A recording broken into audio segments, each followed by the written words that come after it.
Hello everyone, welcome back to my channel. আশা করি সকলে খুব ভালো আছো, আমিও কিন্তু খুব ভালো আছি। তো আজকে আমি একটা দারুণ রেসিপি নিয়ে চলে এসেছি, যেটা বেঁচে যাওয়া জিনিস ওয়েস্ট হওয়া থেকে বাঁচাবে। যেমন ধরো আটা বা ময়দা যদি এক্সেস বেঁচে যায়, যেটা আমরা ধরো আটা বা ময়দা রুটি করার সময় যেটা করি, সেটাতে এক্সেস বেঁচে গেল, সেটাকে কি করবে? সেটাকে দিয়ে দারুণ একটা ইটালিয়ান ডিশ বানাতে পারবে, তাও খুব সস্তায়, মানে বেঁচে যাওয়া আটা ময়দা দিয়ে। তো চলো বানিয়ে ফেলি।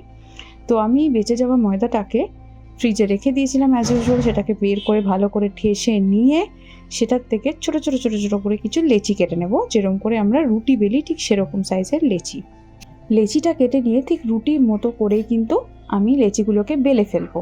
ঠিক দেখো রুটির মতো শেপ হয়েছে, আমি প্রত্যেকটা দেখাচ্ছি। খুব বেশি পাতলাও করব না, খুব বেশি মোটাও করব না, একটা মিডিয়াম কনসিস্টেন্সি যেন থাকে সেটা ফলো করে আমাকে প্রত্যেকটা রুটি বেলে নিতে হবে। এবার আমি কড়াইয়ে জল গরম করতে বসিয়ে দিয়েছি। জলটা যখন দেখবো খুব ভালোভাবে ফুটে গেছে, তখন এক একটা করে রুটি ছেড়ে দেবো জলের মধ্যে। জলটা যখন দেখবো খুব ভালো করে ফুটে উঠেছে, এবার রুটিগুলোকে দেখো, রুটিগুলোর টেক্সচারটা দেখে যখন বুঝতে পারবো ভালো করে সেদ্ধ হয়ে গেছে, তখন কিন্তু জল ঝরিয়ে নেব। এবং ঠান্ডা জল দিয়ে কিছুটা জল ঝরানোর জন্য রেখে দেবো। এবার আসি নেক্সট স্টেপ আর কিছুই না। নেক্সট স্টেপ হলো এগুলোকে নিজের মনের মতো একটা স্টাইলে কেটে নিতে হবে। দেখো আমরা যেরকম পাস্তা খেয়ে থাকি, স্প্যাগেটি খেয়ে থাকি, এক একটা শেপের হয়, রাইট? এটাও ঠিক আমি একটা শেপের মতো করে কেটে নিচ্ছি। ঠিক যেরকম শেপ আমার পছন্দ হবে, বা যেরকম পাস্তা বা স্প্যাগেটির শেপ তোমাদের পছন্দ, সেরকম একটা শেপে কেটে নিও। এরপর আর কিছু না।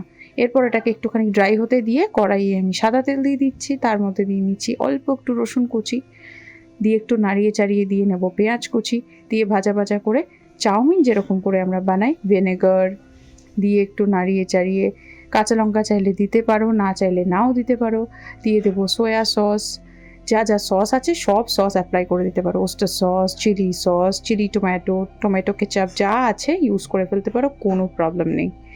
দিয়ে ভালো করে একটু নাড়িয়ে চাড়িয়ে ভালো করে কুক করে নিয়ে, তোমরা চাইলে গোলমরিচের গুঁড়ো ইউজ করতে পারো, না চাইলে নাও ইউজ করতে পারো। করে এই যে তোমরা টুকরোগুলো করে রেখেছিলে রুটির, মানে সেদ্ধ করা রুটির টুকরোগুলোকে দিয়ে খুব ভালো করে নাড়িয়ে চাড়িয়ে নেবে। আর আমি এখানে ডিমের ভুজিয়া করে নিচ্ছি। ডিমের ভুজিয়াগুলো তোমরা যদি চাও চিকেনও এর সাথে ফ্রাই করে নিতে পারো, বয়েলড চিকেন, সেটাও খুব ভালো লাগবে। একটু গোলমরিচ আর নুন দিয়ে ফ্রাই করে নিলেই হবে।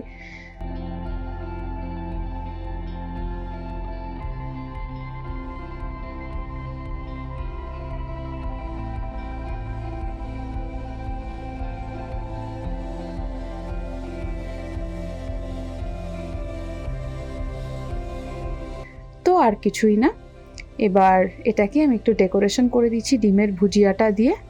তো ব্যাস, চট জলদি কত তাড়াতাড়ি একটা দামি ইটালিয়ান পদ রান্না করে দেখালাম বলো। যদি বাড়িতে বেঁচে যাওয়া আটা ময়দা থাকে, তাহলে অবশ্যই এই পদটা একবার হলেও রান্না করতে ভুলো না। রান্না করলে আফসোস হবে না, রিগ্রেট করবে না, এইটুকু গ্যারেন্টি আমি শিবাঙ্গী মুখার্জি দিচ্ছি।